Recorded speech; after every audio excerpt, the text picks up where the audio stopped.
Hi everyone, I'm Maddie with Temple of Geek here at San Diego Comic-Con talking to Kaiji Tang. How are you today? Good to see you again, as always. Good to see you too. So how does it feel to be here at Comic-Con celebrating a franchise that's been around for so long? Incredible. You know, like I've been lucky enough to be a part of many fighting games, but to be in one of this caliber, of this, to be in one that's so storied, you know, and to be in front of just the giant San Diego crowd with so much passion, so much energy, it's something I won't forget for a very long time. Yeah, very cool. So now, what kind of headspace or process do you have voicing two very different versions of the same character? Well, I tried to keep in mind, you know, Bihan, as grumpy as he is, he truly believes in what he's doing, right? So in his eyes, he's not a villain. He's just doing it for the boys, the Lin Kuei, right?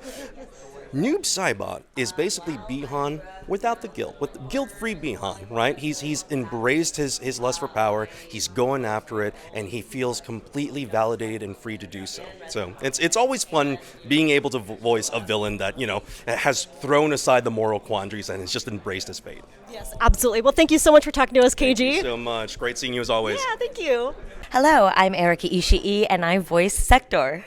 Ooh, thank you so much. Can you give us a little bit of insight into how you started to voice this character? Like, what was the process in becoming this character? So, as fans of Mortal Kombat might know, Sektor is a legacy character, but this is a completely new version of her, and it's interesting because I got to sort of honor the legacy and the lore of the old Sektor, but really also give something completely different to this one. And I do martial arts. I grew up playing Mortal Kombat, so it was really a dream for me to get to try and find her. Yeah, that's really cool. So you say you grew up playing, you know, Mortal Kombat, as most of us did. So what was your reaction to being cast in something like this? So shout out to my agents, Aaron and Brittany, who actually called me on a conference call because they knew how much it would mean to me. And they're like, oh, is there a game that you like have auditioned for that you really wanted and you haven't been in yet? And I was like, oh, well, you know that I just did like callbacks for Mortal Kombat. And they're like, well, you did it. So it was, I screamed.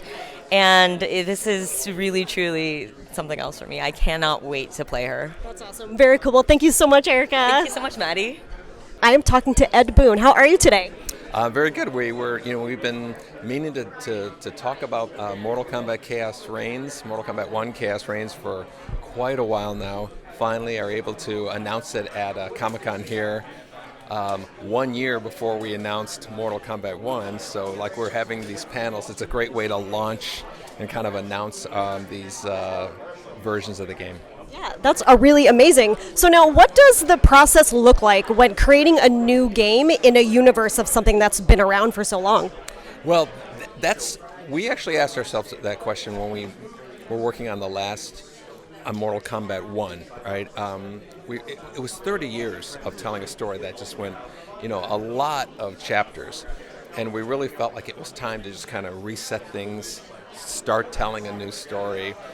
We did want to keep these characters that players loved and you know, just are iconic and kind of they remember, but we wanted to tell them in a brand new story. And so they have new origins, new relationships with each other. You know, Scorpion and Sub-Zero are now brothers. You know, they were kind of bitter enemies, different clans in the past games.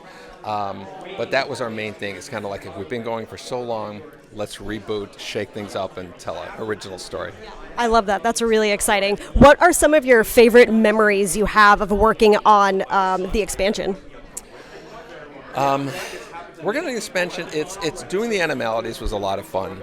Seeing Sektor and Cyrax as female characters was a real cool novelty. I think that, you know, it really just puts a fresh spin on them, and then also just kind of you know, seeing these characters that we've been iconic characters like Ghostface and the T-1000 and Conan, you know, that we've been watching their movies for so long. Seeing them in our games is always a good time. That's really cool. Well, thank you so much, Ed.